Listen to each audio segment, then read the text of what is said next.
अपना अनुभव है, जो हमने अपने बिजनेस के दरमियान सीखा है, और ज़्यादातर बातें तो सिस्टम की है, हमारे अपलाइन की है। बस मेरा मुँह है जो मैं आप लोगों को बीच में बात करूँगा। लेकिन अनुभव इन्हीं से मिला है, इन्हीं से सीखा है। तो मैं आगे स्टार्ट करता। स्लाइड आपको दिख रही होंगी सतेंद्र जी? जी, जी सर। दिख रही है ना? हाँ, नेक्स्ट। ठीक है। हाँ, नेक्स्ट स्लाइड हो गया। नेटवर्क मार्केटिंग लीडर का डेली शेड्यूल कैसा हो, आज ये टॉपिक हमें मिला है, इस पे हम बात करेंगे।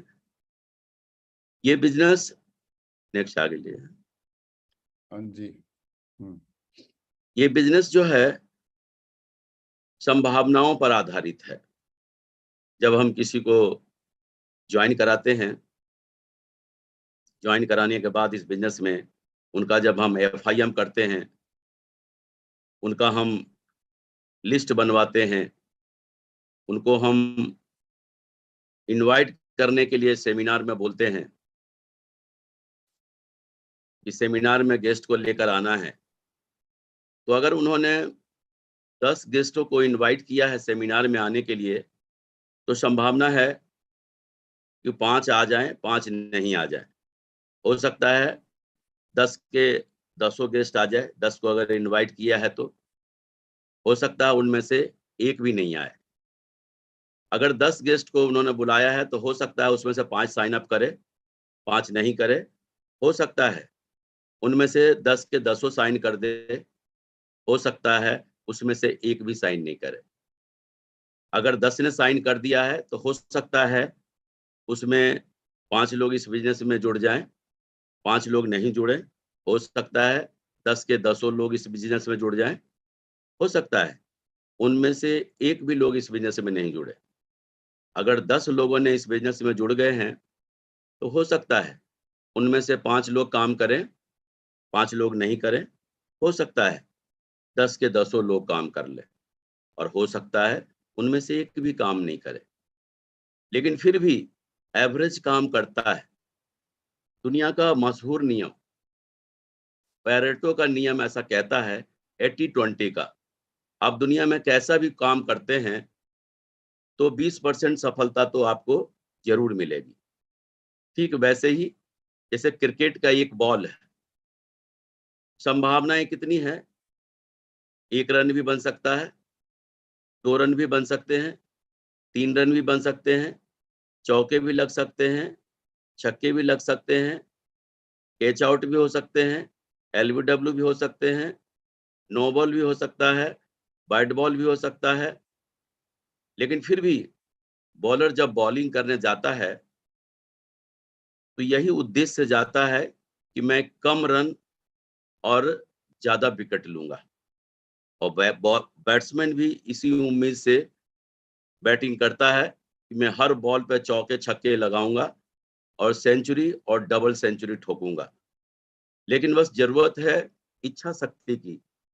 जिनकी इच्छा शक्ति ज्यादा होती है वो जीत लेते हैं। ठीक उसी तरीके से ट्रेन, रेलवे में भी यही होता है। जब ट्रेन एक स्टेशन से दूसरे स्टेशन तक जाती है, जब अगले स्टेशन के प्लेटफॉर्म पर रुकती है ना, तो बहुत सारे लोग उस ट्रेन में चढ़ जाते हैं, लेकिन बहुत सारे लोग उस ट्रेन से उतर भी जाते हैं। और ये क्रम चलता रहता है। हर स्टेशन पे ट्रेन रुकती है, लोग उतर जाते हैं, उसी स्टेशन से लोग चढ़ भी जाते हैं। जिनका मंजिल जहां होता है वहां पर वो उतर जाते हैं। लेकिन जो बैठे रह जाते हैं वही आखिरी मंजिल तक जाते हैं।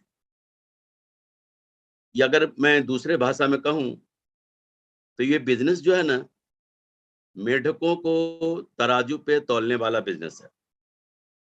आप 10 मेढकों को तराजू पे रख के देखें, 5 उतर जाएगा।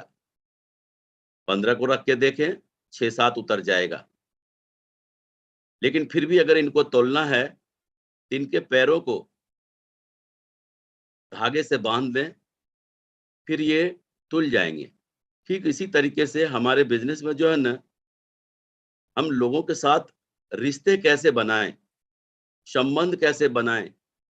अगर हम लोगों के साथ मजबूती के साथ संबंध बना लिया तो वो हमको छोड़ेंगे नहीं, और अगर वो हमको छोड़ेंगे नहीं तो इस बिजनेस में वो कुछ ना कुछ करेंगे, और जब वो इस बिजनेस में कुछ ना कुछ करेंगे तो निश्चित है कि वो कुछ ना कुछ बन जाएंगे, और जब वो कुछ ना कुछ बन जाएंगे तो हमको भी कुछ ना कुछ सिखा देंगे।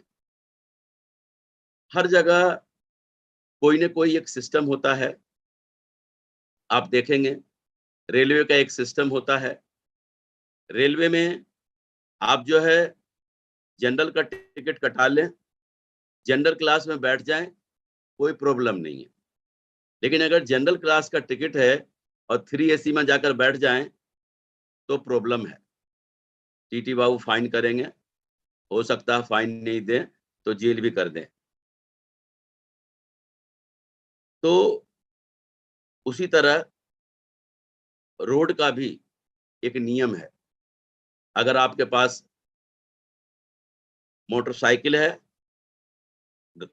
मोटरसाइकिल का कागज है, ड्राइविंग लाइसेंस है, हेलमेट लगाए हुए हैं, राइट साइड चल रहे हैं, कोई प्रॉब्लम नहीं। लेकिन अगर ये सब कुछ होने के बावजूद भी अगर आप रॉन्ग साइड चल रहे हैं तो प्रॉब्लम है। या तो आप किसी को ठोक देंगे या कोई और ठोक देगा आपको, और नहीं तो आरटीओ पकड़ लेगा आपको। उसी तरह बैंक का भी एक सिस्टम है। बैंक में आपका पैसा है, विड्रॉल फॉर्म भरें, कोई प्रॉब्लम नहीं है, पैसा निकल जाएगा। लेकिन अगर विड्रॉल फॉर्म भरे बगैर काउंटर पे हाथ डाल के बोले मेरे को 10,000 रुपए चाहिए, तो हो सकता है वो गेट पे जो गार्ड है ना उनको बुला लेंगे।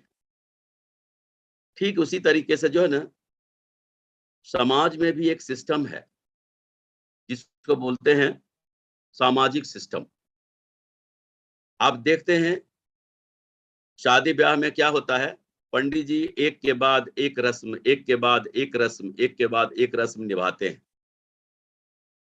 पंडित जी से आप बोल के देखो कि पंडित जी पहले फेरे लगवा दो, बाद बाकी सब काम करते रहना, तो पंडित जी भी इनकार कर देंगे कि देखो जी अगर ऐसी शादी करवाने हैं तो किसी और पंडित जी को बुलवा लो, हम तो जो भी करेंगे सिस्टम से करेंगे। ठीक उसी तरीके से किन्हीं के 2 बेटे हैं जवान जो शादी लायक है, सिस्टम के हिसाब से, सामाजिक सिस्टम के हिसाब से पहले बड़े बेटे की शादी होती है, उसके बाद छोटे बेटे की शादी होती है। अगर किसी कारणवश अगर छोटे की शादी हो गई पहले, तब देखो क्या होता है। जब बड़े के लिए रिश्ता आता है ना तो लोग सवाल करते हैं कि ये छोटे की शादी पहले क्यों हो गई। यानी समाज में भी आप कोई गलत काम करते हैं ना तो वहां पर भी लोग आपको आप पे उंगली उठाएंगे। तो अब देखें हर जगह कोई ना कोई एक सिस्टम है और वो सिस्टम के अकॉर्डिंग काम कर रहे हैं तो कोई प्रॉब्लम नहीं है। लेकिन जिस सिस्टम को आप छेड़ते हैं प्रॉब्लम है। उसी तरीके से हमारा भी एक सिस्टम है, दुनिया का महान system, success support system. Success support system ऐसा सिस्टम है कि उस प्लेटफॉर्म पे इस बिजनेस में सफल होने की वो सारी चीजें मौजूद है जो उनको सफल होने के लिए पर्याप्त है। और इस सिस्टम के अकॉर्डिंग जो लोग भी काम करते हैं, इस सिस्टम के अकॉर्डिंग जो लोग काम करते हैं उनको तो ऐसा लगता है डायमंड बनना तो बिल्कुल आसान है, और जो लोग इसके अकॉर्डिंग काम नहीं करते हैं उनको ऐसा लगता है डायमंड बनना दुनिया का सबसे कठिन कार्य है। ज्यादातर लोगों के पास चाबी का ये गुच्छा होता है। जैसे कि आप देखें जाड़े के टाइम में आप पूरे परिवार के साथ डिनर पे गए हुए हैं। अब डिनर पे गए हैं, निश्चित है स्वाभाविक है कि पूरे परिवार के साथ आप गए होंगे।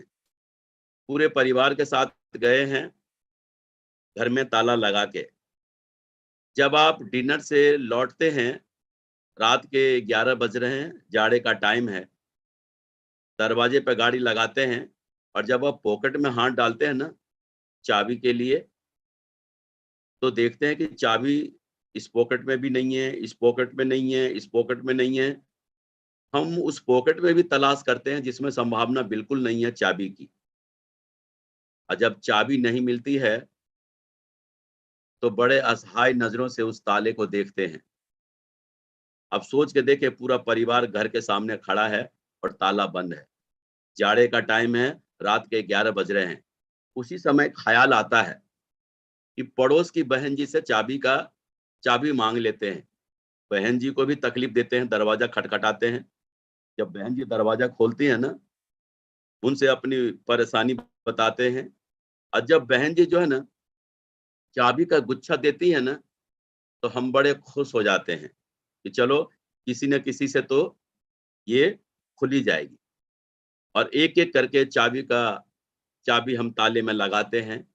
एक-एक करके ताले में हम चाबी लगाते हैं, लगा-लगा के देखते हैं। जब वो आखिरी चाबी बचती है ना, तो बड़े असहाय नज़रों से उस चाबी को देखते हैं कि शायद इससे खुल जाए। उस चाबी को लगाकर देखते हैं ताले में, चाबी लग भी जाती है। घुमा के देखते हैं तो घूम भी जाती है।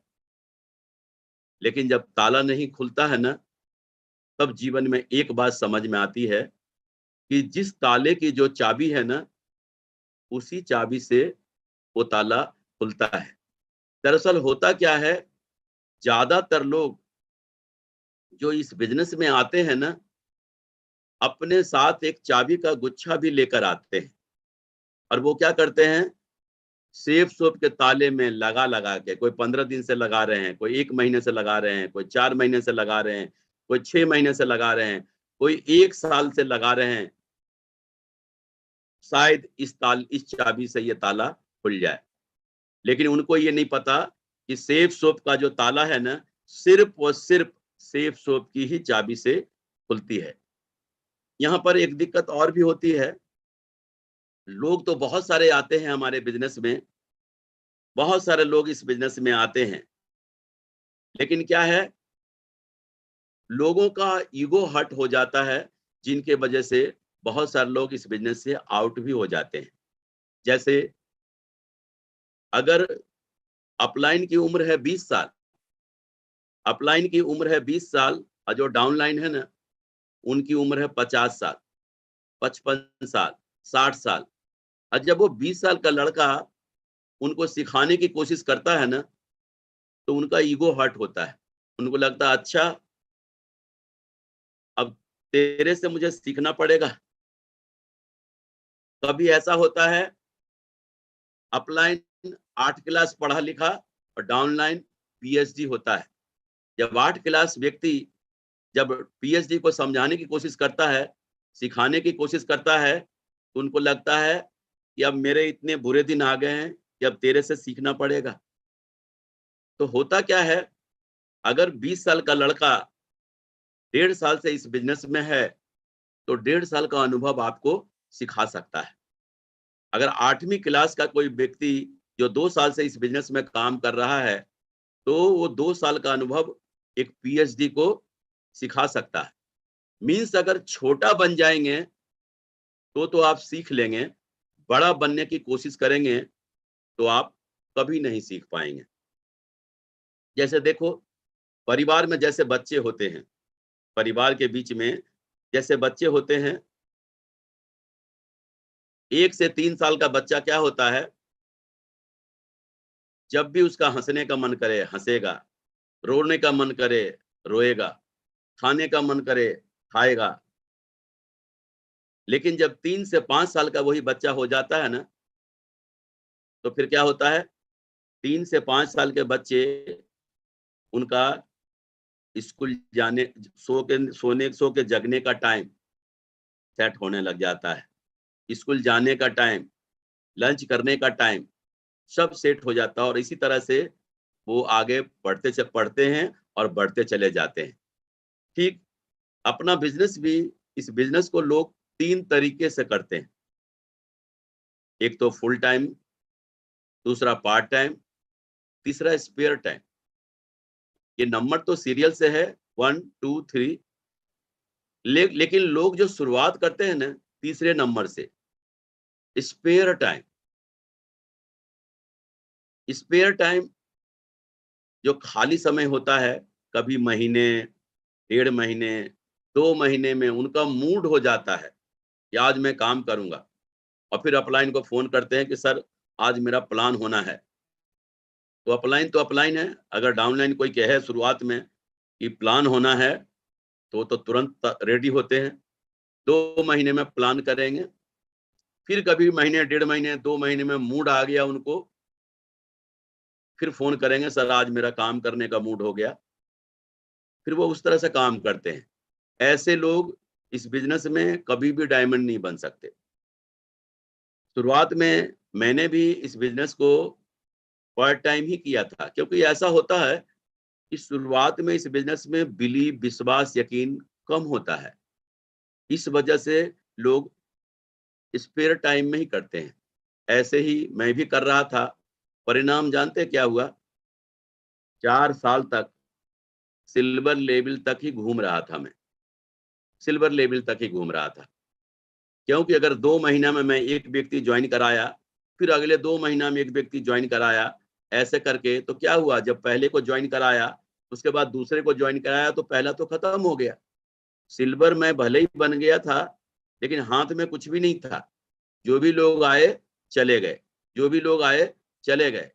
लेकिन धन्यवाद उन अपलाइन का, जिन्होंने मुझे डायमंड सेलिब्रेशन दिखा दिया। डायमंड सेलिब्रेशन दिखाया, इसी बीच उन्होंने दिशा वर्कशॉप में मुझे बैठा दिया। परिणाम क्या हुआ? मेरा बिलीव, विश्वास, यकीन मेरा बढ़ गया। जिस बिजनेस में आप सफल होना चाहते हैं उसके अनुकूल आपको बनना पड़ेगा। जैसे नो चेंज, नो चांस, मोर चेंज, मोर चांस। जैसे एक डॉक्टर, इंजीनियर, एडवोकेट, ये क्या करते हैं? डॉक्टर साहब को देखो जो डॉक्टरी पढ़ाई करते हैं, पहले तो 4.5 साल वो एमबीबीएस करते हैं, फिर 1 साल इंटर्नशिप करते हैं, फिर आगे पढ़ते हैं, 3 साल एमएस करने में लग जाता है। यानी उनको 8.5 साल का वक्त लगता है एक डॉक्टर काम शुरुआत करने तक का डॉक्टर बनने में। 8.5 साल का। और वो पढ़ते क्या है? वही बॉडी के बारे में, शरीर के बारे में, शरीर के एक एक पार्ट्स के बारे में, ये 8.5 साल तक उसी की पढ़ाई पढ़ते हैं। तब जाके एक दिन में लोग क्या बोलते हैं, डॉक्टर बहुत पैसा कमाता है, एक दिन में लाखों रुपया कमाते हैं। लेकिन ये नहीं देखते हैं कि वो 8.5 साल तो उन्होंने पढ़ाई में लगाया, और फिर डॉक्टर बनने में कितना पैसा लगाया, तब जाके आज वो एक दिन में पैसा कमा रहे हैं। लोग हमारे बिजनेस में भी जो लोग आते हैं ना, वो फटाफट पैसा कमाना चाहते हैं, फटाफट। लेकिन यहाँ पर भी फटाफट वाला काम नहीं है, यहाँ पर भी धैर्य रखना पड़ेगा। यहाँ पर भी 4 से 5 साल का वक्त लगेगा इस बिजनेस में आगे बढ़ने के लिए। नेक्स्ट, जैसे ही आप स्पेयर टाइम से,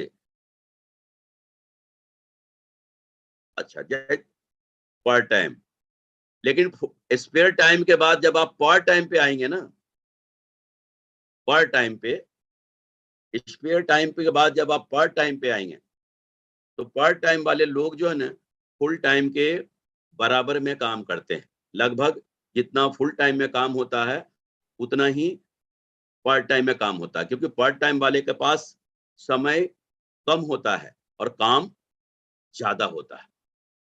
क्योंकि अगर उनके पास 2 घंटे का समय है ना, तो 2 घंटे में वो कोशिश करेंगे कि 4 प्लान कर दूं। इसलिए फुल टाइम वाले के बराबर लगभग काम करते हैं ये पार्ट टाइम वाले। और पार्ट टाइम और फुल टाइम वाले जो लोग होते हैं उनके पास समय बहुत होता है, उनके पास समय बहुत होता है। उनमें से बहुत सारे लोग जो कि जीवन में उस समय का उपयोग करके कम समय में आगे बढ़ जाते हैं। लेकिन उन्हीं में से कुछ लोग जो होते हैं ना, उनके पास समय तो होता है फुल टाइम का, लेकिन अपने समय को इधर उधर व्यतीत कर देते हैं। नतीजा, वो जीवन में बहुत पीछे रह जाते हैं। कुछ लोग शुरुआत में इस बिजनेस में फुल टाइम ही शुरुआत करते हैं, लेकिन वो पारिवारिक बैकग्राउंड में फाइनेंशियल रूप से बड़ा मजबूत होते हैं, जिनके वजह से वो ऐसा करते हैं। लेकिन ज्यादातर लोग, चाहे जॉब वाले हों चाहे बिजनेस वाले हों, वो क्या करते हैं, पार्ट टाइम में ही इस बिजनेस की शुरुआत करते हैं। लेकिन उसमें थोड़ी से गलतियां करते हैं कुछ लोग। 5,000 का, 7,000 का, 10,000 का जी ही चेक आया ना, अपना काम धंधा बिजनेस कारोबार छोड़कर एकदम जोश में आकर फुल टाइम हो जाते हैं। और जैसा कि मैंने बताया ही कि ये बिजनेस संभावनाओं पर आधारित है, संभावनाओं पर आधारित है। तो उनके साथ भी वैसा ही हो जाता था, हो जाता है। जैसे मैंने भी जब इस बिजनेस में अपना बिजनेस कारोबार को छोड़ा था, उस समय ट्रेडिशनल मार्केट में जो मैं महीने में कमाता था, उससे ज्यादा जब मैं सप्ताह में कमाने लगा, तो मैं बड़ा कसम-कस में था कि वो वाला बिज़नेस करूँ या ये वाला करूँ, वो वाला बिज़नेस करूँ या ये वाला करूँ। और अंत में मैंने अपना 35 साल का जो बिज़नेस कारोबार था, उसको अलविदा कह दिया और फुल टाइम सिर्फ सो बिज़नेस को करने लग गया। जैसे ही आप स्पेयर टाइम से पार्ट टाइम में आएँगे, आपको अपना काम करने का टाइम शेड्यूल सेट करना पड़ेगा। जैसे सुबह जगने का समय फिक्स करना पड़ेगा, सोने का नहीं। जब मैं स्पेयर टाइम में काम कर रहा था, तो मेरा सोने का जो टाइम था, जगने का 7 बजे का था। लेकिन जब पार्ट टाइम में इस बिज़नेस को शुरुआत किया, बिलीव विश्वास यकीन जब हो गया, तो इसकी जब शुरुआत किया तो सुबह 4 बजे जगने की नई आदत डाला डाला मैंने। आप कहेंगे कि सुबह 4 बजे आप करते क्या होंगे? ऐसा सोच रहे होंगे। सुबह 4 बजे मैं जो है जब जगता था, तो क्या था, अपलाइन के द्वारा जो बुक रिकमेंड किया गया था, परिवार में किसी को डिस्टर्ब किए बगैर मैं उस बुक को पढ़ता था, जो अपलाइन ने रिकमेंड किया। ऑडियो जो ऑडियो सुनता था। शुरुआत में इस बिज़नेस में कम ही लोग होते हैं। करता क्या था, बेड पे लेटे-लेटे एक-एक व्यक्ति को अपने नज़रों के सामने से गुज़ारता था। अच्छा, ये व्यक्ति कैसा है? इनके अंदर क्या क्वालिटी है? क्या अच्छाई है? क्या बुराई है? क्या किया जाए जो ये व्यक्ति एक लीडर बन सकता है? अपने नज़रों के सामने से गुज़ारता था उनको एक-एक करके गुज़ारता था। सुबह आत्ममंथन करता था और ऐसा ही प्रोसेस चलता रहता था। अगर वो व्यक्ति उस शहर का रहने वाला है, तो उसको बुलाकर बैठ के बात करता था। अगर वो उस शहर का रहने वाला नहीं है, तो उसको फ़ोन के द्वारा बात करके उनको समझाता था। और फिर क्या है, ऐसे ही क्रम चलता रहता था। परिणाम 1 सप्ताह बाद उस व्यक्ति को फिर अपने नज़रों के सामने लाता था। अच्छा, कितना सुधार हुआ है? जैसे एक डॉक्टर होता ना, दवाई लिखा 8 दिन का, फिर बुलाता 8 दिन बाद और बोलता क्या फ़ायदा हुआ? और उसके हिसाब से वो दवाई चेंज करते हैं या उसी को कंटिन्यू करते हैं। यही प्रोसेस मेरा भी था, लीडर बनाने का। एक-एक करके लीडर नीचे बनते चले गए और नए लीडर की तलाश करता चला गया और यही प्रोसेस सुबह का टाइम हमारा रहता था। सुबह का टाइम फिक्स कर दिया था और परिणाम क्या हुआ कि इस प्रोसेस में ढेर सारे लीडर बनते चले गए। फ़ोन करने का टाइम फिक्स करना पड़ेगा। लेकिन उस समय जो है ना, सुबह जब आप जगेंगे, तो एक चीज़ सामने आएगी आपको। सुबह जब जगेंगे, 4 बजे जगने की जब नई आदत डालेंगे ना, तो थोड़ी-सी दिक्कतें तो होगी। आँखें लाल-वाल हो जाएँगे, उल्टी-पुल्टी करने का भी मन करेगा। लेकिन फिर भी इसके बावजूद भी अगर आप करते चले गए इसको, तो कहते हैं ना, ट्रेनिंग में बताया गया था कि मेडिकल साइंस कहता है कि किसी भी काम को अगर लगातार 21 दिन तक करते हैं, तो वो आपके आदत में शामिल हो जाता है। और कहते हैं कि आदमी को सफलता दिलाती है उसकी आदत। अगर जानबूझकर अच्छी अच्छी आदतें नहीं डालेंगे तो अनजाने में बुरी आदत डल जाएगी और आप कब उसका गुलाम बन जाएंगे आपको पता भी नहीं चलेगा। आज आप जहां पर भी हैं, जिस हाल में भी हैं, अनजाने में डली हुई उन्हीं आदतों के वजह से हैं। दुनिया में जितने भी सफल और सक्सेसफुल लोग हुए हैं, उन्होंने जानबूझकर अच्छी अच्छी आदतों को डाला है और जानबूझकर उसका गुलाम हो गए हैं। अब फोन करने का टाइम भी फिक्स करना पड़ेगा। फोन जो है इस बिजनेस में एक वरदान है। आज तो इस बिजनेस की जरूरत भी है। हर व्यक्ति स्मार्टफोन, आईफोन लेके घूमता है। हर हाथ में इंटरनेट है और पूरी दुनिया उनके मुट्ठी में है। पहले जब शुरुआत में मैं इस बिजनेस की शुरुआत किया था, उस समय ऐसा नहीं था। उस समय एसएमएस होता था या फोन कॉल होता था, दो ही चीज होते थे। 3 बार बटन दबाएं तो एस आता था। एसएमएस लिखने में तो ऐसा लगता था जब जंग जीतने के बराबर हो। अपलाइन को ये नियम हमने बना रखा था, सुबह सुबह गुड मॉर्निंग करना और रात को पूरी रिपोर्टिंग के साथ गुड नाइट करना। अगर कोई भी व्यक्ति अपने एक्टिव अपलाइन को सुबह सुबह गुड मॉर्निंग और रात को पूरी रिपोर्टिंग के साथ अगर गुड नाइट करना शुरू कर दे तो कंपनी ने जो भी लेवल बनाया है यूसीए वहां तक पहुंचा जा सकता है। शुरुआत में 4 से 6 बजे का टाइम और रात के 11 के बाद पता नहीं 12 बजे, 1 बजे, 2 बजे, 3 बजे, पता नहीं कितना टाइम लगेगा। ये फोन करने का टाइम होता था। कैसे? सुबह 4 बजे किसी को फोन करके देखता था, किसी को 4:30 बजे फोन करके देखता था, किसी को 5 बजे फोन करके देखता था, किसी को 5:30 बजे फोन करके देखता था।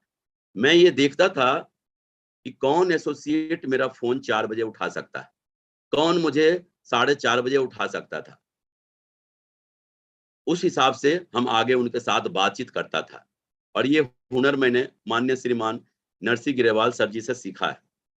क्योंकि सर जो है ना, मुझे 1 बजे रात को फोन करते थे, कभी 2 बजे रात को फोन कर देते थे, कभी 3 बजे रात को फोन कर देते थे और बोलते थे सत्येंद्र प्रसाद जी, गलती से आपका फोन लग गया, मेरा फोन गलती से आपको लग गया। और मैं कहता था कि सर मेरा ये सौभाग्य है कि आपका फोन गलती से ही सही लेकिन मेरे पास आया। और फिर बताते थे कि सत्येंद्र जी, मैं रेलवे स्टेशन पे हूँ और हमारी ट्रेन लेट हो गई। तो ये हुनर जो है ना, सर से ही सीखा। और मैंने एक बात सीखा, अभी कभी भी, आज भी ये नियम हमारा है, किसी भी अपलाइन का फोन आया 2 से 3 घंटी में बजने नहीं देता, दूसरे ही घंटी में उठाता हूँ। और मैंने ये अनुभव भी किया कि जिनको डायमंड बनने का नशा चढ़ जाए ना, ऐसे लोग कुत्ते की नींद सोते हैं। जरा सा भी आहट हुई ना, टक से एकदम नींद खुल जाए। लेकिन और यही किया भी था। कल क्या करेंगे, आज सोने से पहले लिख लेना है। आमतौर पे कल हम क्या करेंगे, सुबह 6 बजे से लेके रात के 11 बजे तक का प्लानिंग मेरे पास होता था। सुबह 6 से रात के 11 बजे। 6 बजे मैं कहाँ रहूँगा, 6:30 बजे कहाँ रहूँगा, 7 बजे कहाँ रहूँगा, 7:30 बजे कहाँ रहूँगा। हर आधे घंटे की प्लानिंग होता था। अगर किसी ने मुझे कल का प्लानिंग हमारा बना हुआ है, रात को आज सोने से पहले कल की प्लानिंग बना लिया है और किसी ने मुझे 9 बजे का टाइम माँगा, किसी ने 9 बजे का टाइम माँगा तो हम उनको डायरी में लिखा हुआ दिखा के बताते थे कि देखो 9 बजे फलां लीडर का टाइम है। अगर आपको लगता है कि कल 9 बजे का टाइम चाहिए तो आप फलां लीडर से बात कर लो, अगर वो राजी होते हैं तो आप एक्सचेंज कर लो, उनका हम परसों का टाइम दे देंगे। अगर नहीं तो परसों का 9 बजे का टाइम मेरा खाली है। अगर परसों का उन्होंने बोला तब उनको हम डन कर लेते थे। लेकिन फिर अगर कोई परसों का टाइम 9 बजे का ही मेरे से मांगता तो मैं इनको डायरी दिखाकर बात करता था कि देखो परसों का टाइम फलां लीडर का है, अगर आप उनसे बात कर लो, अगर वो राजी हो जाए तो आप ले लो, नहीं तो तीसरे दिन का टाइम है। जब मैं ये डायरी दिखाकर बात करता था ना, सुबह 6 से लेके रात के 11 बजे तक का, तो लोगों का विश्वास, यकीन बढ़ जाता था कि ये सर कितना व्यस्त है, क्योंकि मैं डायरी दिखाता था। बगैर डायरी दिखाए अगर मैं बात करता ना, तो हो सकता है कि वो मेरे पे विश्वास करते या विश्वास नहीं करते। और जिन लोगों की क्या होता है कि जिनकी प्लानिंग नहीं होती है ना, जिनकी प्लानिंग नहीं होती है, या फिर जिनका अपॉइंटमेंट दो, एक या दो ही अपॉइंटमेंट है, तो वो क्या करते हैं, 2 घंटे, 2.5 घंटे, 3-3 घंटे एक ही जगह बैठ के अपना समय बिता देते हैं। हमें 20 मिनट में मैं अपना प्लान खत्म कर लेता था। क्यों? मुझे दूसरे प्लान में भी जाना था और जाने का भी बीच में समय लगता। तो ये इस बात का मैंने पूरा पूरा ध्यान रखा था। ये बात बहुत महत्वपूर्ण है कि आपकी संगत कैसे लोगों के साथ है, या आपका मेंटर कौन है। मैं इस मामले में बहुत खुशनसीब हूं कि मुझे दुनिया के दमदार, शानदार और पावरफुल पावरफुल अपलाइन के साथ मुझे रहने का मौका मिला, काम करने का मौका मिला और जीवन जीने का मौका मिला। माननीय श्रीमान नरसिंह गिरेवाल सर जी, माननीय श्रीमान माधव सर जी और माननीय श्रीमान विजय पाल सर जी, बहुत ही लकी मानता हूं मैं अपने आप को। और आज भी माननीय श्रीमान माधव सर जी और माननीय श्रीमान विजय पाल सर जी के सानिध्य में आज भी मैं काम कर रहा हूं। तो ये इस बात पर डिपेंड करता है कि आप कैसे माहौल में रह रहे हैं, कैसे लोगों के साथ में हैं। आप जरा मेरे साथ सोच के देखें, जब आप शमशान घाट में बैठे हों, तो मन में कैसे विचार आते हैं? सब कुछ बेकार है, दुनिया में सब इधर ही रह जाते हैं, बेकार की हाय हाय, खाली पीली सब। लेकिन वहां से हटते ही देखो, तुरंत अपने काम धंधा, बिजनेस, कारोबार में एकदम व्यस्त हो जाते हैं। इसका मतलब है जैसे माहौल में आप रहते हैं, जैसे लोगों के साथ रहते हैं, उसका असर आप पे होता है। आप देखें, उदाहरण के लिए कैकेयी जी मंथरा के साथ में, परिणाम देखो, राम को 14 साल वनवास हुआ। दुर्योधन मामा शकुनी के साथ पूरे कौरवों का सर्वनाश हुआ। अर्जुन श्री कृष्ण के साथ, परिणाम महाभारत में जीत हुई। हनुमान राम प्रभु के साथ, आज देखो, आज अगर कंपैरिजन किया जाए तो दुनिया में सबसे ज्यादा मंदिर हनुमान का है या अर्जुन का है? हनुमान का है। क्यों? कि कभी भी जब श्री कृष्ण अर्जुन को बोलते थे ना, बाण चलाओ अर्जुन, तो बोला क्यों चलाऊं? बात बात में वो ये बोलते थे, क्यों चलाऊं, क्यों करूं? श्री कृष्ण को भी कुरुक्षेत्र में 18 अध्याय अर्जुन को समझाना पड़ा। लेकिन मेरे भाई, आज के समय में इतना समय किसी के पास नहीं है जो 18 अध्याय आपको समझाएगा। तो हमें करना क्या है? हमें हनुमान की तरह बनना है। एक बार की बात है, एक छोटी सी कहानी मुझे याद आ गई। एक बार नारद जी को बताते हैं, पृथ्वी लोक पे घूमते घूमते नारायण नारायण नारायण करते करते जब वो स्वर्ग लोक के गए ना, तो देखा क्या, भगवान जी एक बहुत बड़ी सी डायरी में कुछ लिख रहे थे। तो नारद जी ने भगवान जी से पूछा कि भगवान, ये आप क्या लिख रहे हैं? तो भगवान जी ने बोला कि बेटा नारद, मैं इसमें उस व्यक्ति का नाम लिख रहा हूं जो मुझे याद करते हैं। तो बोला प्रभु, मैं जरा देख लूं क्या इसमें? बोला हाँ हाँ, देखो देख लो। फिर डायरी देखकर नारद जी ने देखा, तो सबसे पहला नाम उन्हीं का था, सबसे ऊपर। कहते हैं ना, जब अपना रिजल्ट आ जाता है तो हम सोचते हैं चलो सोनू का भी देख लेते हैं, मोनू का भी देख लेते हैं। बोला वो हनुमान का भी नाम देख लेता हूँ इसमें। और देखा ना तो हनुमान का नाम कहीं भी नहीं था। फिर क्या था, नारद जी को तो कुछ न कुछ चाहिए। नारद जी हनुमान जी के पास पहुंचे और बोले, हनुमान, जो इतना सुबह शाम राम राम करता है, मैंने भगवान जी के डायरी में देख के आया है, तेरा नाम तो दूर दूर तक कहीं भी नहीं है। हनुमान जी ने बोला, प्रभु मेरे को नहीं मालूम, मेरे तो श्री राम है।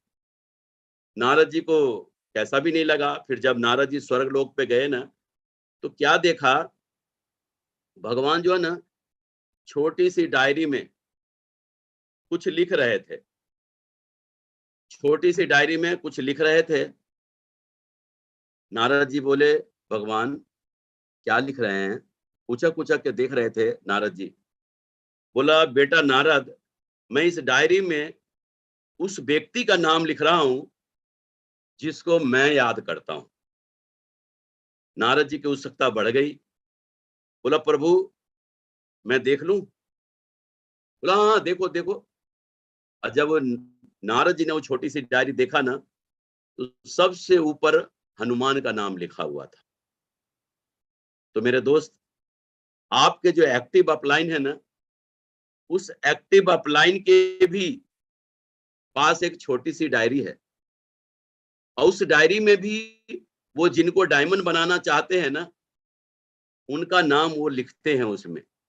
लेकिन ये डायरी में जो नाम जो है ना, सिफारिश से नहीं होता, जुगाड़ से नहीं होता।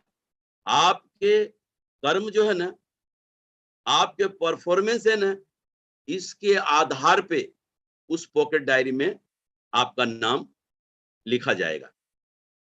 सिल्वर लेवल पर ही मैं सिटी डेवलप करने चला गया था। शुरुआती लेवल पर जब हम शहर को डेवलप करने गए, उसी शहर में मैं पहले जो है ना, पहले जाया करता था। कैसे? सप्ताह भर के लिए। और जब काम करता था, उस समय काम ऐसे इतना तेजी से करता था, तो ऐसा लगता था अब तो बहुत बढ़िया बढ़िया काम हो जाएगा, सब बढ़िया हो जाएगा। लेकिन फिर जब मैं वहां से लौट के आता था, तो जहां से छोड़ के गया था ना, वहीं पे काम आ जाता था। फिर अगले सप्ताह गया तो लगता था अब ये काम हो जाएगा, लेकिन ऐसा नहीं होता था। जब लौट के आता था तो वहीं का वहीं काम पहुंच जाता था। तब मुझे लगा यहाँ पे मुझे जम के टिक के काम करना पड़ेगा। तो हमने उस शहर में रहने का फैसला कर लिया। और जब रहने का फैसला कर लिया, तो शुरुआती लेवल पर इतना काम तो होता नहीं है। इतना काम होता नहीं है, परिणाम क्या होता है?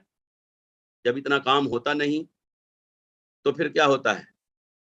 उस समय हमने देखा क्या, वहाँ की जो गलियां हैं ना, उन गलियों में घूमना शुरू कर दिया। क्योंकि मुझे लगा कि अगर मैं इसी शहर में रहना है, तो इन गलियों को भी पहचानना पड़ेगा, क्योंकि आगे इन्हीं गलियों में मुझे जाकर काम करना पड़ेगा। और उन गलियों को इतना घूमा, जब कोई भी काम नहीं रहता था ना, तो नक्शा बना के उन गलियों को घूमता था और उसी उसी नक्शे से फिर वापिस आता था। फिर दूसरे दिन दूसरे गली में, तीसरे दिन तीसरे गली में, तब मालूम पड़ता था ये गली यहाँ से मिल गई है, ये गली यहाँ से मिल गई है, ये गली यहाँ से मिल गई। उन गलियों को मैंने इतना पहचाना कि शायद वहाँ के बहुत कम लोग ऐसे होंगे जो उन सारे गलियों को जानते होंगे, जिस तरह से मैंने उन गलियों को पहचाना। और जब मैं वहाँ पर काम करने गया था, तो कहते हैं ना, अपना शहर जो है ना, अपना शहर माँ के आंचल के समान होता है। और परदेश जो है ना, असली गुरु होता है।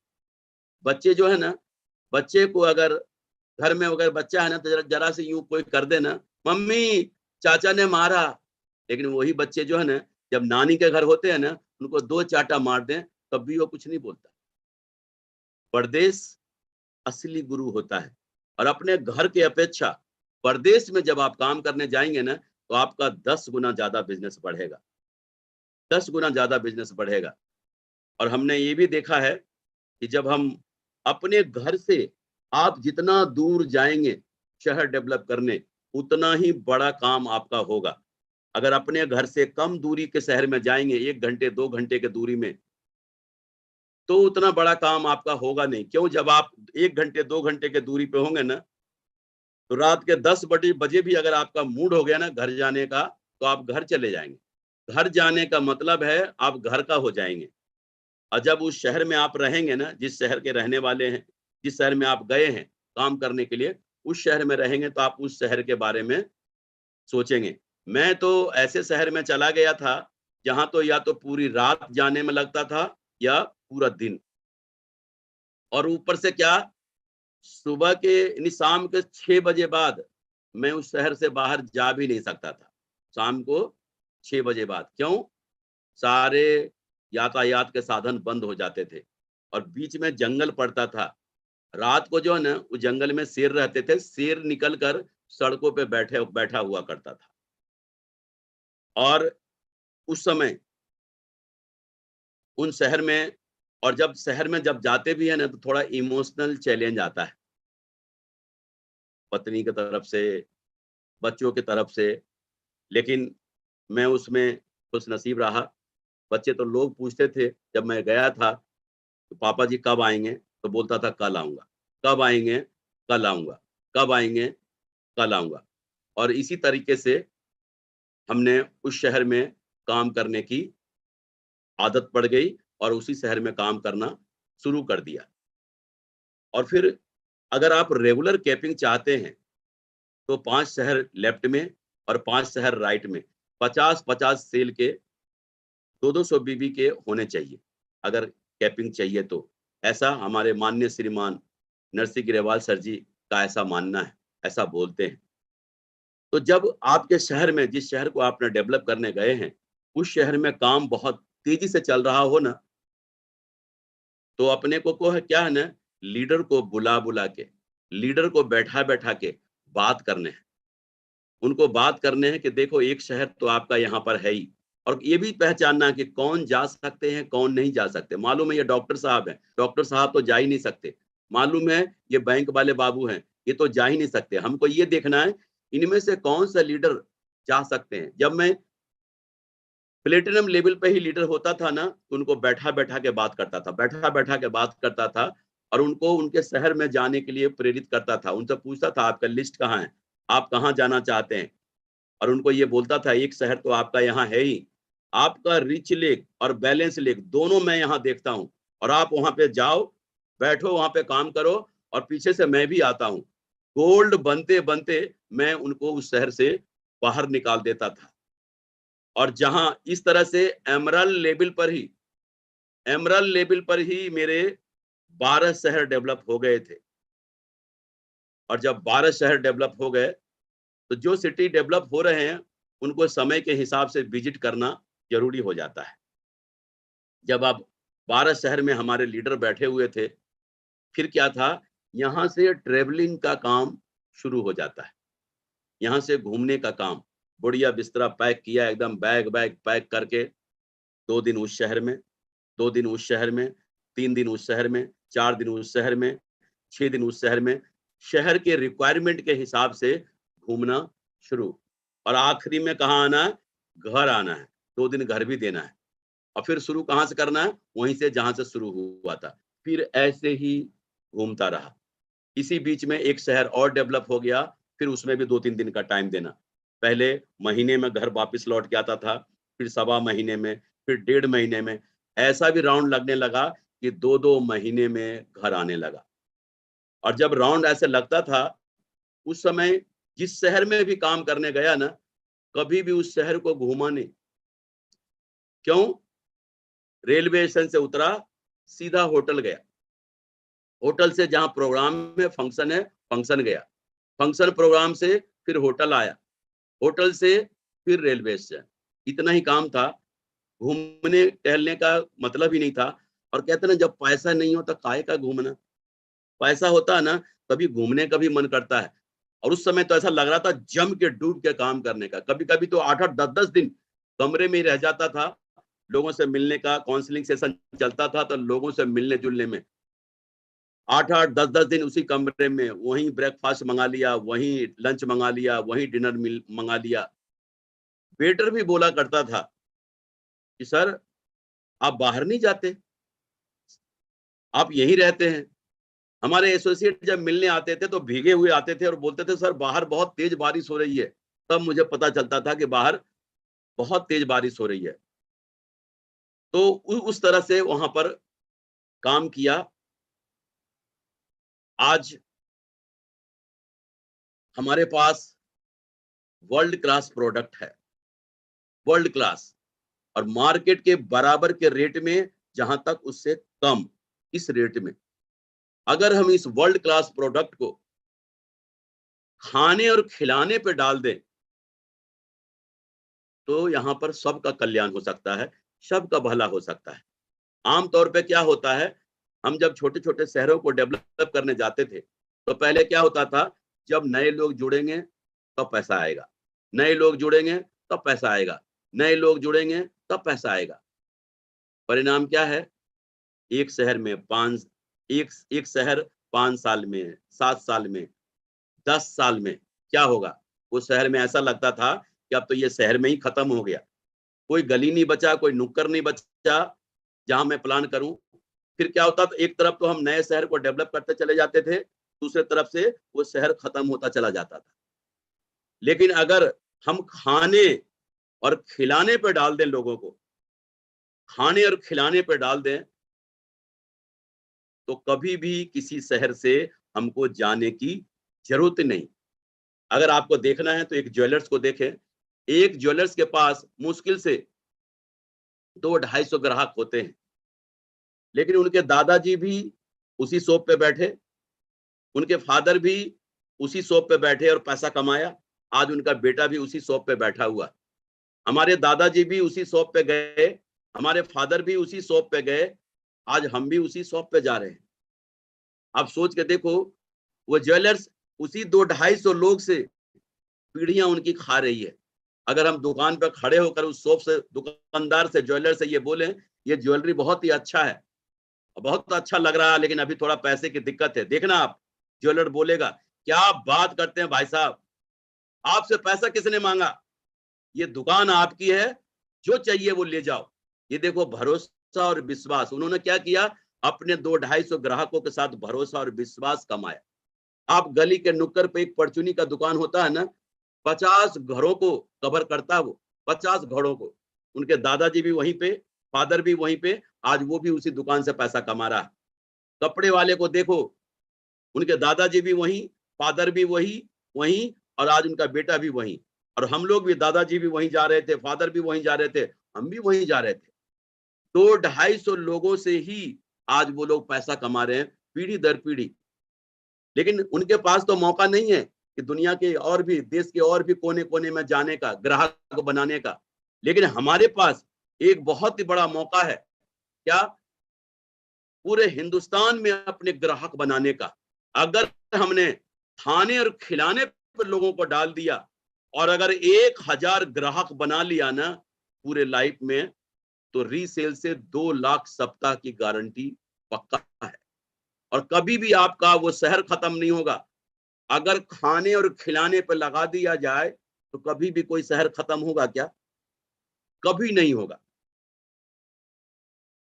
आज हमको इस बिजनेस में 17 साल हो गए हैं इस मुकाम पर पहुंचने में। तो क्या है, 17 साल आज मुझे हो गए हैं, लेकिन उसमें से 4 साल तो यूं ही चला गया। आज भले ही मुझे 17 साल हो गए, लेकिन आज अगर कोई व्यक्ति इस बिजनेस में जुड़ता है ना, उनको 17 साल का वक्त नहीं लगेगा, उनको 8 से 10 साल का वक्त लगेगा इस मुकाम पर पहुंचने में। क्यों? पहले के टेक्नोलॉजी और आज के टेक्नोलॉजी में बहुत बड़ा फर्क है। पहले इतने सारे चीजें नहीं होते थे, इतने चीजें सब उपलब्ध नहीं होते थे इंटरनेट पे। पहले एक एक चीज के लिए हम लोग सोचते थे, मिलता नहीं था एक एक टूल्स के लिए। लेकिन आज जो लोग इस बिजनेस, पहले ये ऐसी सोच नहीं थी, पहले इस बिजनेस के प्रति लोगों का ज्यादा अच्छा विचार नहीं था।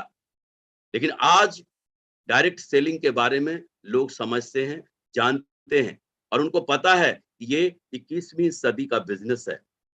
यहाँ पर सिर्फ तन और मन लगाना है, धन तो कमाना ही नहीं है, धन तो उठाना है, जितना उठाना चाहो, क्योंकि कमाते तो लोग गिन के हैं, जितना चाहो उठाओ। इस बिजनेस में ये जो है ना 17 साल जो मेरे बीते हैं, वो आज इसका परिणाम ये है।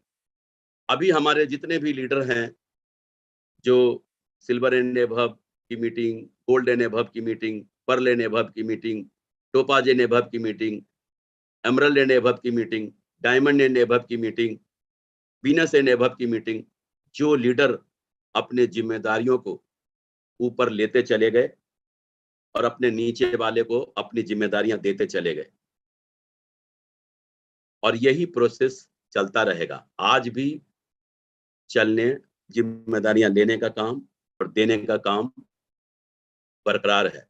पहले क्या था, डूब के सिर्फ काम ही काम करने का मन था। काम करो और अपने जीवन को सुरक्षित करो, जीवन को सुरक्षित करो। लेकिन आज बाहर की दुनिया में देखते हैं ना, जब लोग सारे मतलब सामाजिक कार्यों से जब फ्री हो जाते हैं और जब नौकरी पेशा से रिटायर हो जाते हैं, 60 साल के हो जाते हैं, तो फिर क्या करते हैं? वो क्या करते हैं? तीर्थ यात्रा करने जाते हैं। चलो अब पति पत्नी दोनों मिलकर तीर्थ करेंगे, भजन भजन गाएंगे, ऐसा सोचते हैं। आज भी मैं 59 साल का हूँ।